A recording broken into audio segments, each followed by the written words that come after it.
क्या आप जानते हैं, एक समय पर एक ऐसी कंपनी थी जिसके प्रोडक्ट लगभग हर घर में मिलते थे, लेकिन आज वही कंपनी अपने अस्तित्व के लिए संघर्ष कर रही है।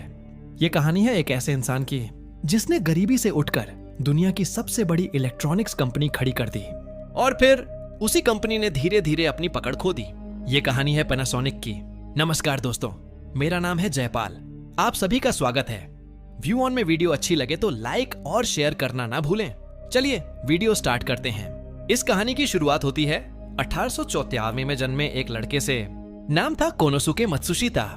बचपन बेहद गरीब था, इतना कि सिर्फ 9 साल की उम्र में उन्हें स्कूल छोड़ना पड़ा। वो एक छोटी सी दुकान में काम करने लगे, फिर साइकिल शॉप और बाद में एक इलेक्ट्रिक कंपनी में नौकरी मिली। लेकिन उनके अंदर कुछ अलग था। उन्हें सिर्फ काम नहीं करना था, उन्हें कुछ बनाना था, कुछ नया करना था। 20 साल की उम्र में वो टेक्निकल इंस्पेक्टर बन गए। लेकिन एक दिन उन्होंने एक नया इलेक्ट्रिकल सॉकेट बनाया जो पहले से बेहतर था। जब उन्होंने अपने बॉस को दिखाया तो जवाब मिला, ये काम नहीं करेगा। यही वो पल था जिसने सब बदल दिया। उन्होंने नौकरी छोड़ दी और अपने घर से ही काम शुरू कर दिया। शुरुआत आसान नहीं थी। हालत इतनी खराब हो गई कि उन्हें अपना सामान तक बेचना पड़ा। लेकिन फिर एक छोटा सा प्रोडक्ट आया, पंखों के लिए इंसुलेशन प्लेट, और यहीं से उनकी किस्मत बदलनी शुरू हुई।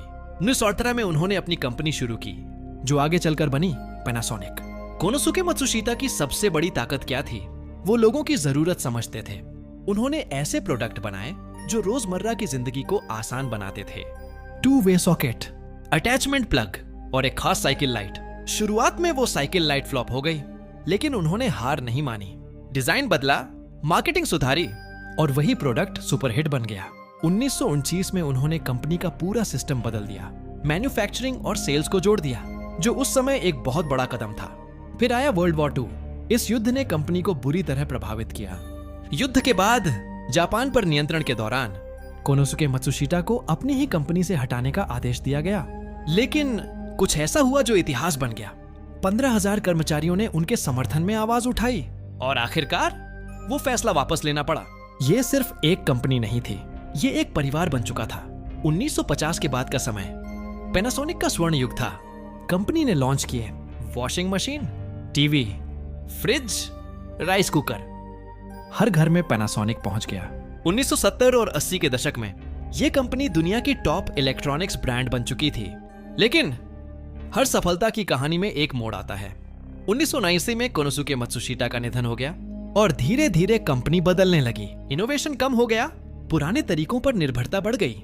जब दुनिया डिजिटल हो रही थी, स्मार्टफोन और सॉफ्टवेयर का दौर शुरू हो रहा था, पैनासोनिक पीछे छूट गया। उधर एप्पल इंक और सैमसंग इलेक्ट्रॉनिक्स तेजी से आगे बढ़ रहे थे। पैनासोनिक हार्डवेयर में अटका रहा, जबकि दुनिया सॉफ्टवेयर ड्रिवन बन रही थी।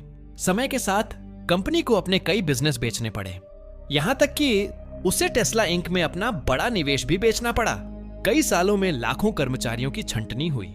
जो कंपनी कभी इंडस्ट्री लीडर थी, आज खुद को संभालने की कोशिश कर रही है। पैनासोनिक की कहानी हमें एक बहुत बड़ा सबक देती है। सफलता स्थायी नहीं होती, समय के साथ बदलना जरूरी है। और सबसे जरूरी, इनोवेशन कभी बंद मत करो, क्योंकि जो कंपनी बदलना बंद कर देती है वो धीरे धीरे पीछे छूट जाती है। अगर आपको ऐसी ही बिजनेस और मोटिवेशनल स्टोरीज पसंद हैं तो वीडियो को लाइक करें और चैनल को जरूर सब्सक्राइब करें।